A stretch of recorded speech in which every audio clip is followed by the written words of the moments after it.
Hope everybody's doing well. Hope everybody's staying safe out there with this big old snowstorm we've got going on here today. I'm gonna have to get our staff out of here early today, make sure we don't have any problems. But welcome again to another signing day here at Pitt, and one that we're awful excited to bring these 21 guys into our class. This whole entire process has been really crazy for this really entire class, for our coaches and everybody involved. It's been done a different way, and the resilience and really adversity that we talk about our football team every year, what they've had to go through, is going to make this class strong. This class was done like that this morning. It was like bang, bang, bang, bang, bang, done. I think by 9:30 this morning, you guys could check your tweets. I mean, it seemed like it was already done as far as just getting everybody in. And again, that just tells you what kind of class. It's not a needy class. It's a coach, this is where we're going, let's go. I'm in, and then there's no turning back. And that's kind of what I love about this class so far. So really love every one of these kids that's coming in this program. I wish I knew them better than I do. To me, this recruiting process is going to go on and on until they get here. And when they get on campus, whether they're mid-year or whether they're coming in the summer for summer school, it's going to be a constant recruiting process to really show them everything on campus, because they don't know as much about the University of Pittsburgh and the staff, the facilities as we really want them to. And again, you can look at it on Zoom, but until you know the people, and I'm big on people and relationships, I feel like I want them to know even more, and you just can't get it over, a Zoom call, I don't think. So, again, I want to thank, all of our families, all of the players for their trust through this entire process, because and I think I thank all of our classes every year, but this class especially for the trust they've had in us. Again, I'm going to start off just thanking our staff, our entire coaching staff. Not as much the wives, except the wives putting up with us. In the past, the wives had to have a big part in this recruiting, because on a 48-hour weekend, they would spend a lot of time with our families. Their job is going to be, I think, in the summer when they come here, or even at mid-year, we're going to try to bring them in, when they check into their apartments, just so they get to know the other half of our families, and because that's awful important. But our coaches did a heck of a job, and this whole process started, guys, as you know, when those Pitt is it tweets started going out, was back when we were in quarantine, and we were locked in our houses, and we were working 12-hour days. I mean, we were working longer hours at home than we were here, because that's all we could do is watch recruiting tape and Zoom players, and it just became we were obsessed with just recruiting, because that's all we had. We didn't have our players. Obviously, we were having meetings with our players, but you didn't have them here. There was just a lot less to deal with. So our coaches did a heck of a job, and I can't thank those guys enough. The class has a ton of variety. Very versatile. We got guys that played a lot of different positions, and you recruit them at one position, and who knows what they'll end up being when they get here. But we had 11 on offense. We got 10 on defense. When you talk about the big guys, we call them the power. We had 8 power guys, so it's a big. That was our highest number. We had 7 skill guys when you talk receivers and DBs, and then we had just 6 big skills. So that was our lowest number as far as those type of athletes. And I think they all the big skill is the tight end, linebacker type guys. Big running backs. So we're gonna have 9 mid-year enrollees, which is the most we've ever had. And you guys could check in the last 6 years, but I feel like maybe, I guess last year we had quite a bit, EJ. How many did we have last year, EJ? 6? I believe it was a half dozen, Coach, yeah. So, 9 is the most. We almost had 10, but it was best that, the one guy, just to stay and take care of family more than anything. 9 of those, again, Nate Yarnell will be here mid-year, quarterback, Malik Newton, running back, Miles Austin, receiver, Gavin Bartholomew, tight end, Jake Renda, another tight end, and then Terrence Enos, big lineman, Terrence Rankle from Massillon, and Kai Johnson as well. So those are the guys that will be here mid-year. So January 19th is when our next semester starts, so we expect to get them here. We're still trying to make plans on when they get here, but we're hoping to have kind of an official visit on that day. Maybe we'll even make them available to media sometime during those times, which I haven't talked to EJ about that. Sorry, EJ. Again, of our 21 signees, 10 different states, 6 of them from Pennsylvania, right here in our backyard, which I'm awful proud of. I won't hit each one of those guys, you guys know, but 6 of them right in the backyard, and we always want to recruit our backyard. I'll start there. But we're also going to try to get the best. And for a COVID year, for us to have a loaded, Pennsylvania area was a blessing, really. It would have been hard to go down to Florida or go to Alabama or Georgia and scoop up a lot of guys. So to get 6 right here in Pennsylvania, we didn't get the 6 here in Pennsylvania because it was a COVID year. We just got to stay home and take whatever's here. We got 6 of the top guys in the state of Pennsylvania. We are fired up about those guys. Okay, we got 4 from Virginia, and again, I'll go back. PA. Let's just talk. Recruiting coaches, and again, I told you our coaches did a great job, and we do it several ways. Obviously, I'm involved in every one of these guys, but it starts with our area coach, and in PA. Corey Sanders has got that Philly area, and pretty much Corey Sanders and Dave Borbley have this Pittsburgh, Western Pennsylvania area. So we have really 2 in that area. And then, we talk about the Virginia area, which really Chris Beatty has that entire area and did a great job getting 4 out of Virginia. We got 2 in Ohio. And again, in Northeast Ohio, we have Archie Collins up there that was involved with Terrence Rankle over at Maslin and Tamarian. Check. I don't have that. There's another guy we got. Did anybody catch that word right there? You did? Who caught that? Chris, you know what I'm talking about? I see you shaking your head. You've heard that name before. So you've heard, what was his last name? Can't hear you. What? I can't hear you. You took well, it kept unmuting. I don't know what. Somebody muted me. No, I've heard that name before. Is what I said. Do you know the last name, or did I give it away? Yeah. I mean, it's a pretty unique first name. So okay, I didn't know. Maybe I mumbled through it and went fast, and you couldn't hear it. So the one that you probably don't know about right now is a kid from Cincinnati, Ohio. Tamarian Crumpley has committed to us as well. Early this morning, he was going to do it at 1 o'clock, so we're kind of announcing it at the same time. But I didn't want to mention that one until later on. But Tamarian, fired up to have him in this class. Got 2 from Georgia. And again, really Coach Collins, I think, is involved in both of those down there, I believe. We got 2 in Michigan, which, again, I give Coach Collins a heck of a lot of credit because I didn't feel like we could get a lot of guys out of Big Ten country up in Michigan, and he proved me wrong. So heck of a job again by Coach Collins up there. In Maryland, we got Jaden Bradley, one there, and again, Andre Powell's area. We got 1 from Utah, Trey Anderson, which is really Coach Salem's area. He's got everywhere. I mean, so if you're not sure what state it is, it's Salem's area. Noah Bigelow was over on the east side of Florida, and Coach Harley's got that one. And then Jake Renda really was a New Jersey kid that Coach Salem and Coach Harley were involved in both because he's kind of a New Jersey and Florida kid at the same time. So coaches did a heck of a job on all these guys. One of the interesting things, notes about this day is it was all done by DocuSign. There was not one fax that came in today. So I think the fax machine is officially dead. It'll never be used in this program. We got through a smooth, DocuSign period. So I think, the COVID and all this virtual stuff has been good for us old ball coaches. 16 of these signees that we had of the 21 were signed with us, or committed to us, I should say, prior to September 1st when the season, started, or at least September. 14 of the 21 players were on campus prior to, the country pretty much shutting down in March. So we were lucky to get 14 of them there, but again, for a small period of time, and it was kind of a, meet and greet more than anything. 5 of the other signees were able to visit this campus on their own. And I'll kind of mention those as we go. And if I miss one, you guys can correct me. But, 5 of them were able to get on this campus. And their parents paid for those trips. They came here. They weren't able to meet with any coaches. Matter of fact, we couldn't even follow them on FaceTime and, through the campus. The NCAA rules, we couldn't even do that. So it's kind of like they're on their own. We gave them kind of a map and said, kind of like what do you call it?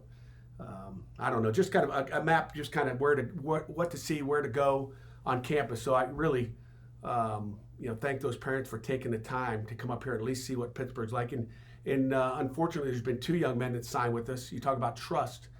2 young men today that signed with us have never been to Pittsburgh. Okay, so their first time on campus will be when they get here. And those 2 guys are Preston Levant and Noah Bigelow, Georgia and Florida natives. So, and we got 4 Whippeals, as we talked about how important, state of Pennsylvania is, and obviously the Whippeal. So,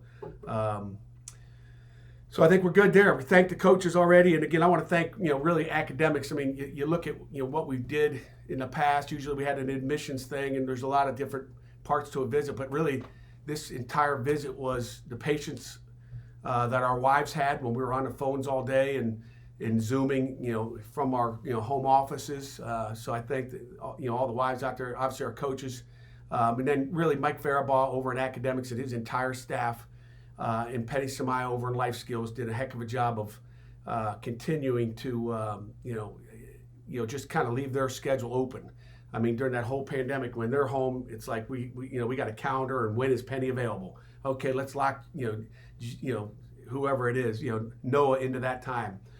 So I thank those guys. And then, of course, Graham Wilbert and Adam Caltori and Carlo Zovko and our entire recruiting office has done an outstanding job. I think we get better and better, more detailed every year we stay together. And so I appreciate all the work our recruiting officers put into that thing. So with that, I'll go through the class here, briefly. And I know you probably want to ask questions. I'm going to give that to you.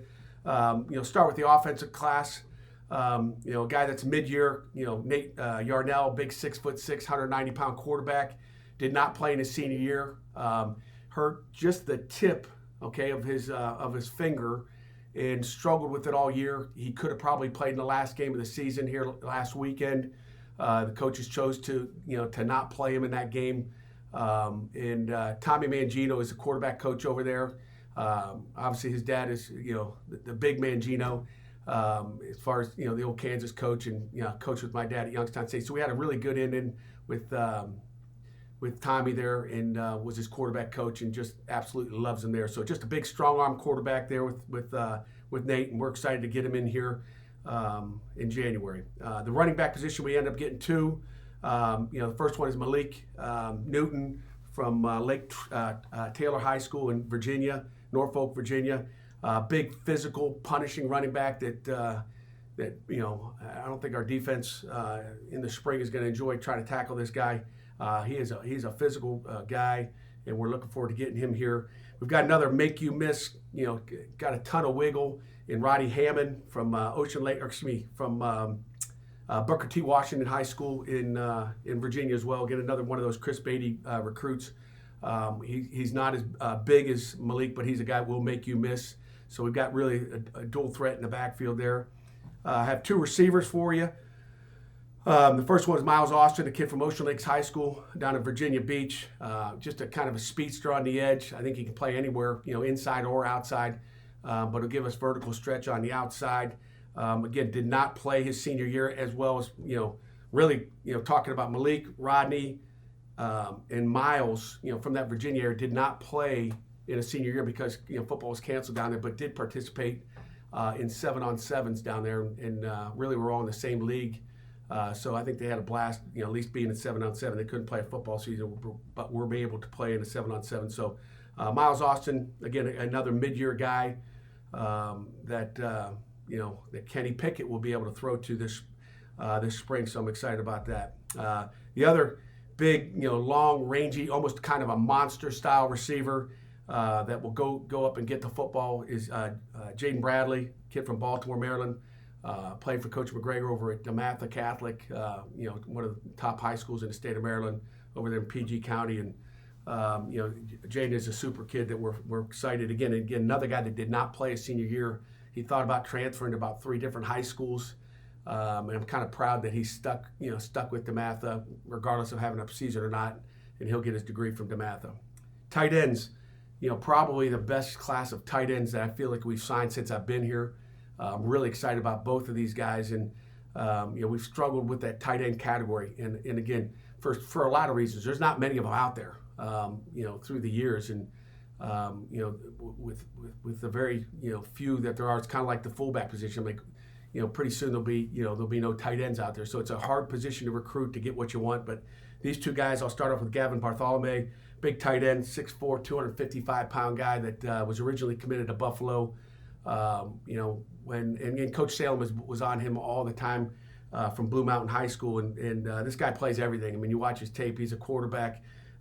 In his senior year, I think he started the last 5 games there. He plays it all: defensive end, receiver. I mean, he's a punter. I mean, he does it all. He's a versatile point of attack tight end. And when I first got on the phone with him, it's like he's a 25-year-old tight end. I mean, he's got a big old beard, and he'll be here mid-year as well. So we're really excited to get both of our tight ends mid-year. That's going to give them a great advantage to help us, in our run game as well as the pass game. But the much-needed run game, which, as you guys know, it's hard to have a different kind of style run game when you don't have any tight ends.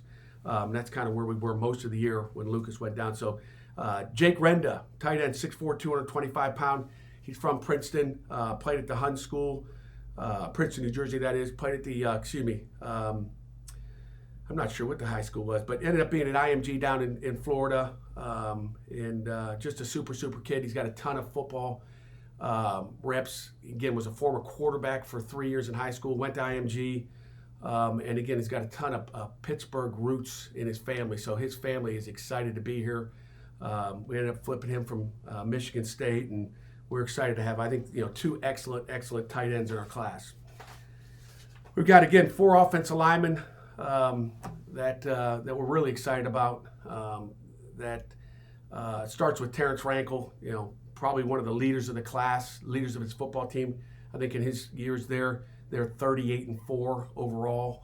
He's a smart offensive lineman. I think can play really 3 different positions up front. He can be a guard, tackle, or center. So he's very multiple.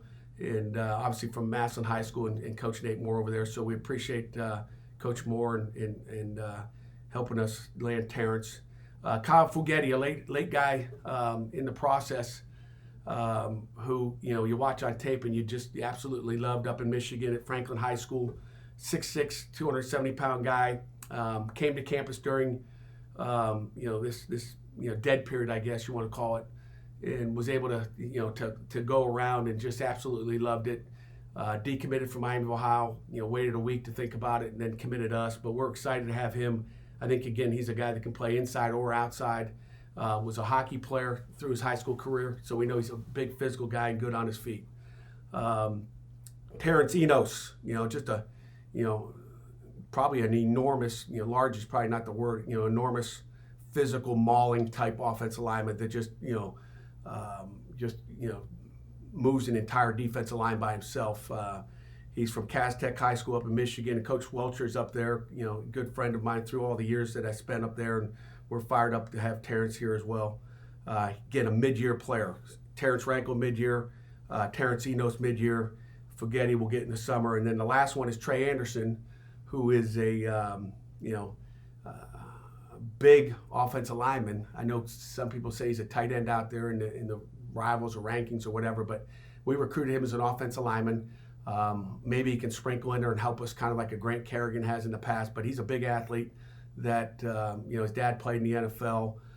He was on a mission for the last 2 years, so he'll be a little bit older. He won't be just a 17 or 18-year-old high school player coming in, very mature, and we're excited about having him and his family out here. He, again, came out on his own. They went to a Steeler game, as probably you guys saw on Twitter. Again, had no contact with him while I was here. Matter of fact, I knew he was here, and I didn't know he was going to the Steeler game, but his dad got hooked up there, and what a great opportunity when you visit Pittsburgh to be able to go to a Steeler game. So that's the end of our offense. Any questions on the offense? Maybe I'll open it up and let me breathe and let you guys ask a question on anybody there. Well, Pat, I mean, you mentioned the guy who'd be throwing the ball to Bradley, and I mean Kenny Pickett. Just you get this out of the way, I guess. Him announcing last night that he's coming back for one more year. When did you find out? And I guess how important is that for the 2021 team and kind of what you guys got going forward? Yeah, I mean, it's as I was talking to some guys last night, probably the most important recruit. And again, I want to get back on this class right after that question, John. It's a great question. We're obviously, the staff, this building was kind of rocking this morning, knowing that Kenny's come back for another year. I found out last night, sort of when you did, obviously a little bit before, had a lot of conversation with Kenny, his dad, Ken, and Casey mom, through, really since the end of the season about what to do, how to do it, and was not an easy decision for him because, he's got an invite to go to the Senior Bowl. I mean, he can go to the Senior Bowl if he wants to. I'd imagine he could go to the Combine, which those invites haven't come out yet. But if you're going to the Senior Bowl, I don't think anybody goes to the Senior Bowl without going to the Combine. The Senior Bowl is the elite grouping of players, and so he had opportunities. And he texted me last night and said, "Coach, I love Pittsburgh. I love this team. I'm coming back to finish what I started." That was the exact quote. And I was like, I texted him back, and I was like, "Kenny," I said, "that's awesome. Fired up. Great decision." I said, "Tomorrow's signing day. How about we hold on it, and then we'll make a big announcement on Thursday."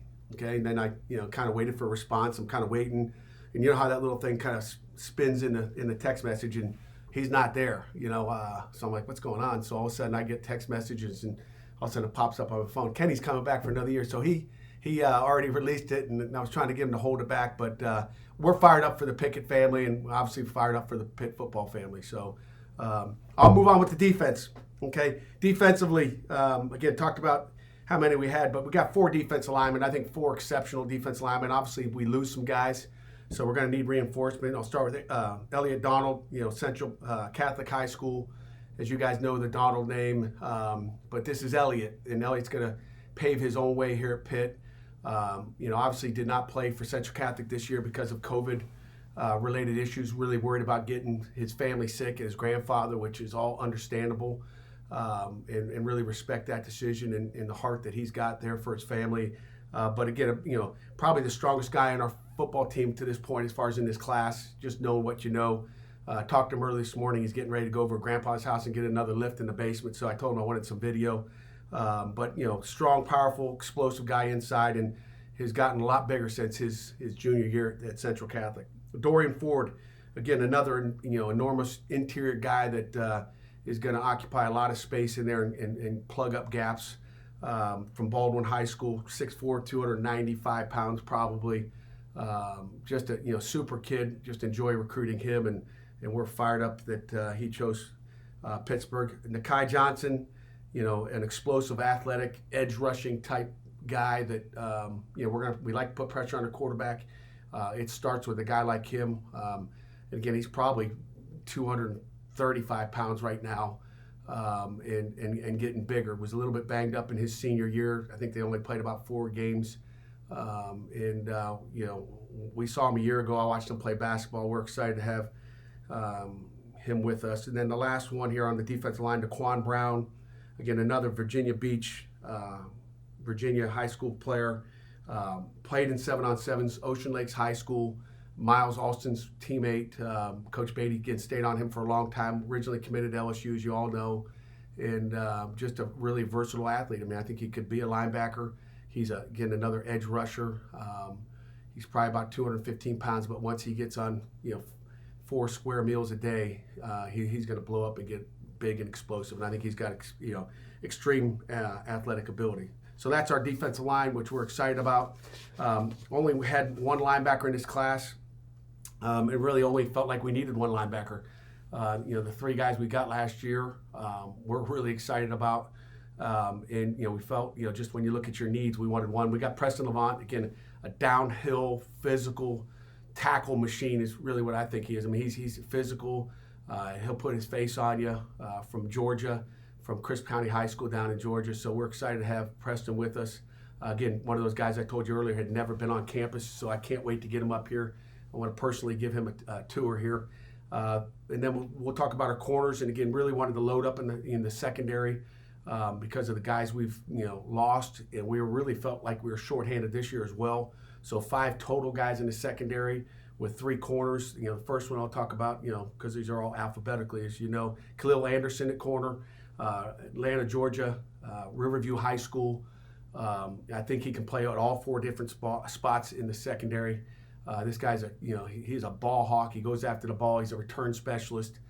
His dad is an NFL official.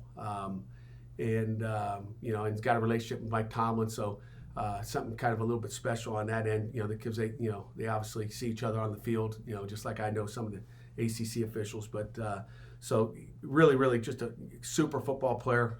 Wish he was coming mid-year, but we'll have to wait on him. Noah Bigelow, again, another guy's never been on campus. Go back to Khalil. Khalil did come on campus. I think it was in training camp when he was here. So we were practicing, and he's on campus with his mom and dad. Kind of made a tour through some of the northern schools here. I won't mention where, but he took his visits, and after that visit, probably about a week and a half later is when he committed to us. So we're excited to get him signed this morning. And then Noah Bigelow, again, a guy's not been on campus, from Wesley Chapel, Florida, Armwood, Tampa area, Armwood High School. A really nice sized corner that loves to play man-to-man. He's got great hips, and uses his hands well on defense. So with what we do on defense, both those guys really can do some great things at corner for us.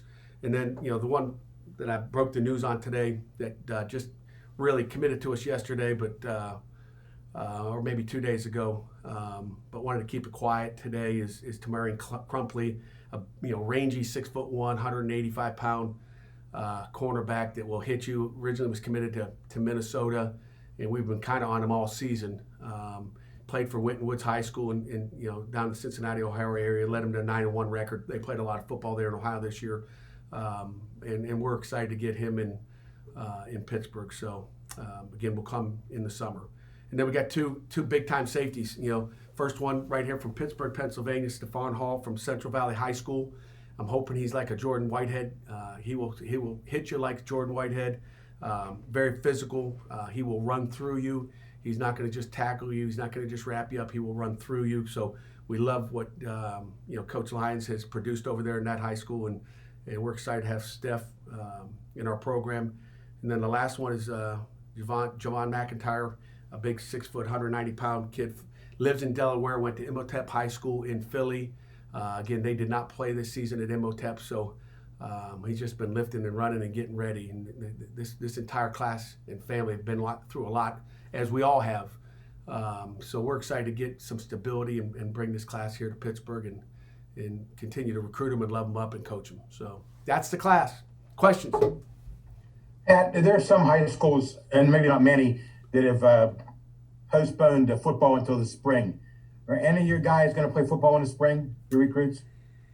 Yeah, that's a good question. I think Rodney Hammond is going to play, and I don't have a list of every one of these, but Rodney is one of the ones I think may, but I'd have to double check on that.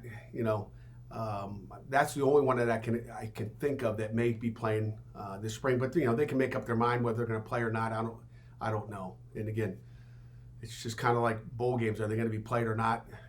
Right now they're saying they're going to be played, or I knew there was going to be no. I think we talked about this. I knew there was going to be no fall season for college football. In January. I mean, they talked about possibly in January. I knew there was going to be no way if we didn't get a fall season in. So, some of those schools, I think anticipated playing in September and didn't. And then them thinking they're going to play in January, February, or March, I don't know. But I think Rodney is one that may. You're okay with that? Playing in the spring before he reports to Pitt about a month later? Heck yeah. Like, you think we're scared? Now, I want Rodney to go play. I think anytime you sit out of this game too long, this is not basketball, okay? And again, and I love basketball. But, we could, I could take, you, Jerry, we'll take Amanda, Jim, Chris Peak, Chris Peak, you're on the other team.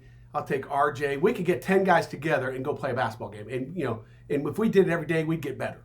Okay, you would definitely get better. Jerry, I could make you better if you're on my team because I'm going to push you, okay? But it's hard to play the game of football. You can't go out there. I mean, nobody plays flag football anymore. You just can't go out there and play football. You can't get in a leverage position. You can't block. You can't tackle. It just doesn't happen. Now, it may have happened back when I grew up in the 80s and you could tackle people in the front yard, but, you don't have that ability. And I think anytime you stay out of football for a long time, it hurts you, okay? So any of our players that did not play, and again, 7-on-7 gives you a little bit, but that's like basketball, in my opinion. But, it's a contact sport, and you can't simulate a contact sport. So the more they can play, I'm good with it. What's the difference finishing in December or finishing in March? Those kids are young. They'll be ready to go. If they get banged up, they get banged up. But that's a game of football. I'm not really worried about any injuries. I want them to go play football. That's what they love to do, and if that's what they want to do, let them go play. Pat, how much did you sell the 3 Pittsburgh defensive linemen on playing together, and how much did they recruit each other? They did a great job recruiting each other for sure, and I think each individual has to make a decision for themselves as what's best for them. And to sell them, hey, you can play with him and you can play with him, only 4 guys play at one time. And so I think, I hate to lump of guys and say, hey, this is you guys all do it together. Even though they're all friends. And again, they're going to continue to be even better friends. They know each other. But once they get all here together, it's going to be even bigger. But I like to stay away from saying, hey, it's a package deal. You guys all come together and use that, because that doesn't always work out. They got to make individual decisions for themselves for the right reasons. And, it's all about making good decisions. And I try to stay away from that. At least personally, I stay away from that. Pat, this is the only time ever for a freshman class to come in where essentially every player ahead of them is redshirted. What do you tell them about opportunities and how that plays out? Really haven't talked about it. I mean, all these guys want to come in and compete. You're looking at the red shirt, but the red shirt doesn't matter. It's still a group of guys that are on a depth chart. And, you guys know how that depth chart is. Wish all these guys were with us last fall. We could have used them as some of those weeks that got dwindled down and we didn't have guys. So really not worried about the depth chart. We want to get these guys in here. We want to get them coached and give them an opportunity to play. And we'll play as many guys that are ready to play. These local defensive linemen, when do you remember realizing that there was, this is looking like maybe the best group of Whitfield defensive linemen, decades, having all the guys in the same class. When do you remember realizing that there was kind of something special in this group coming up? You've been here since they've been in middle school, Yeah. Well, we knew they were all special, put it that way. And Nakai was the first one to commit to us, so he becomes special right away. And I think he led the charge in this entire class. So I thank him for that. But we knew they were all special a couple years ago. We've been watching. I watched Elliott in a playoff game live, a year ago. So I got a live evaluation. Not many of them did I get live evaluations. I watched Nakai play basketball. Didn't get a football evaluation on him. So.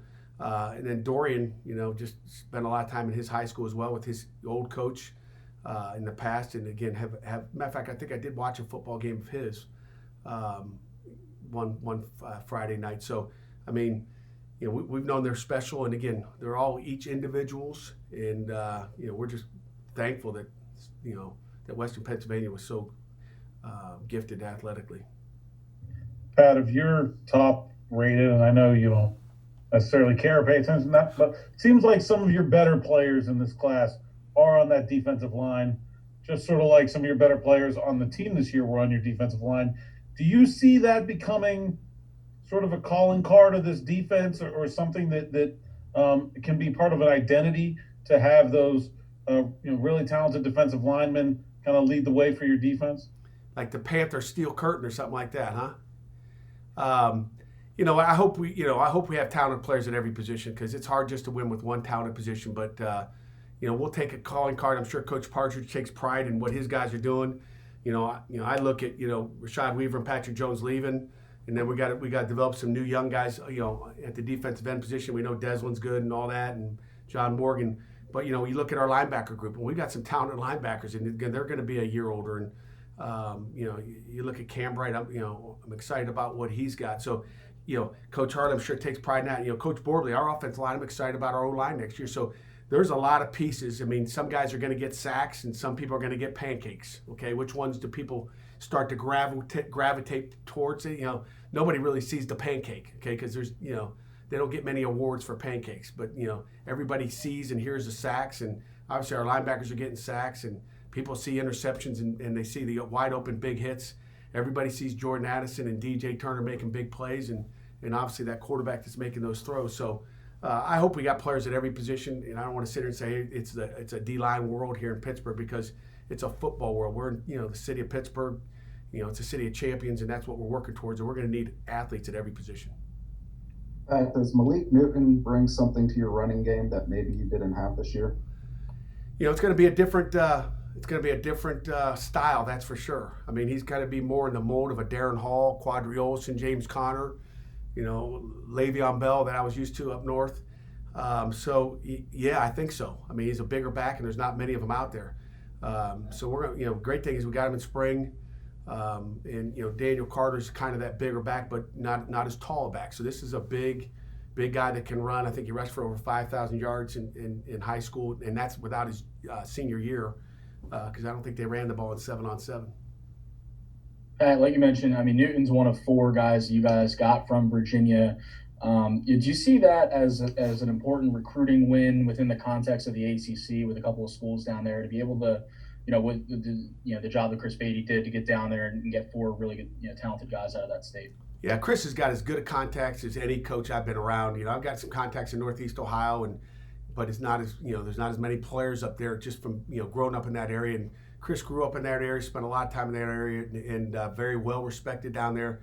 The coaches love him. When I walk in, it's like he's got a brother, as far as just like one of his brothers as the high school coach in each one of those places. So we trust the coaches down there, and again, Coach Beatty's done a heck of a job in that area, and those contacts help. And we knew when we hired Chris Beatty that not only was he an outstanding wide receiver coach, that he was an outstanding recruiter. Pat, there were a couple late offers that came in for Khalil Anderson from Penn State and Miami. Were you at all worried about losing him? Not at all. Khalil has been as solid as you could be. I mean, there was never any waiver out of Khalil Anderson or his family. It's a family of integrity. There was never any conversations like, hey, don't do that. Don't, kids want to, they want to put their offers on Twitter. We've kind of given up on, hey, don't post that. They want to get excited about it. And, to me, it's, hey, it is what it is. We're in a world of social media, and they get love on social media. It makes them feel good. But Khalil's been I love that guy. I appreciate his trust in us. And like I said, he never, ever wavered. When he came up here with his parents and saw Pittsburgh and walked around on his own or drove around on his own, he has been solid as anybody in this class. Pat, this is a different year for playing football, also a different year for recruiting. How is it different for you this year? And what's your, of all the kids you recruited and talked to, over Zoom, what's your favorite story? Jerry, you always ask me a favorite story, and I really, EJ, next year would remind me to think about it for about 10 minutes, favorite story, because I know you guys don't want me to think for 10 minutes, but I can't tell you there's a favorite story on Zoom. I mean, just... maybe an interesting story, off the beaten path. Okay. Might have to call you back. I'm going to have to text you back. And Graham, you got anything for me? Anything to remind me, Graham? Because I know I tell Graham all the stories. Anything, Graham? I'll if I get one, I'll shout it out. Okay. Near the end, we'll come back to that. Graham, and you and Adam can think about it, but I can't think of anything that is really gonna get you all excited. It's all been Zoom. I mean, it's been Zoom, and when they come on campus, you can't see them. So, wish I had one for you, Jerry. If I think of one, if Adam and Graham think of one, maybe Carlo. Carlo is goofy enough to figure one out. What's up, Larry? But we'll figure out something for you. How about an easier one, Pat? Do you expect Kenny Pickett to be the Pied Piper and bring some guys back that might have been leaving? There's a chance. I mean, the most impressive thing is, the kids retweeting him last night saying, that's my guy. So there's a chance that some other guys could come back. We'll see. And again, just like these high school players, each individual's got to make a decision for them, not for Kenny, not for me. It's for their personal reasons. So, I will be sure to make sure. I don't want any regrets. I don't want someone to say, well, I came back because of him. I want them to come back because they want to come back, and they want to come back for them. So I think, Kenny can bring them back, and Kenny can recruit them, and I can recruit them.